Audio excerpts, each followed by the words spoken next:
سلام مادرای عزیز، خدا کنه که خوب باشین. اگر اطفالتان زیاد سرفه میکنه میتونین از این چای برش آماده کنین. اطفالی که خوش نداره چای داغ بنوشه به این طریق آماده کنین. آب جوش میتیم، در داخل جگ میپرتیم، با کتکای چای در داخل آب جوش پایین میکنیم. بعد از 5 دقیقه با کتکای چای اوسو میکنین. اجازه میتین تا چای کمک سرد شوه، بعدا میتونین بر اطفالتان بنوشن. این چای بر اطفال زیر 4 سال اجازه نیست. شما نازنینا در مورد این سیروم پرسان کرده بودین، ما ایره از دیم خرید کردیم.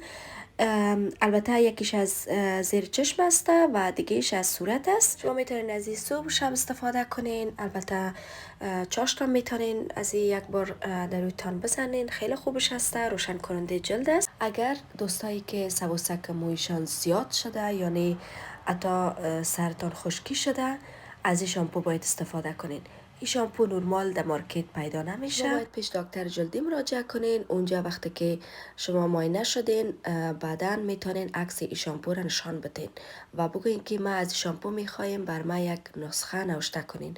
اونا براتون نسخه نوشته میکنه. شما میتونین از دواخانه خرید کنین، استفاده کنین. یا یک موادش است که طریق استفادهش تمامش میتونین از دواخانه پرسان کنین، برتان معلومات میده. دوستایی که سیستم ایمنی بدنشان ضعیف هستن، زیاد زکام میشن، ویتامین سی نیاز دارن، میتونین برین در الدی لیدل از این نوشیدنی ها نو آمده که ویتامین سی داره و از هر قسم میوه جور شده. همچنان نعنا، زنجبیل، زردچوبه هم میکس داره، میتونین نرمال بنوشین. این دفعه بازم تجربه خود بر شما میگم، یعنی واقعا من این شربت به خاطر کمخونی گرفته بودم.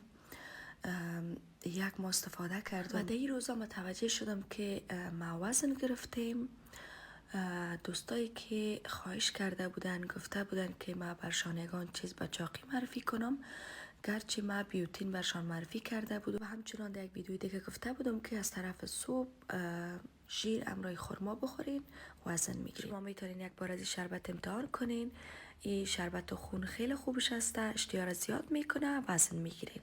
شما زیاد سوال کرده بودین که چطور فیشن کنیم تا که خلطگی پشت چشم ما معلوم نشه.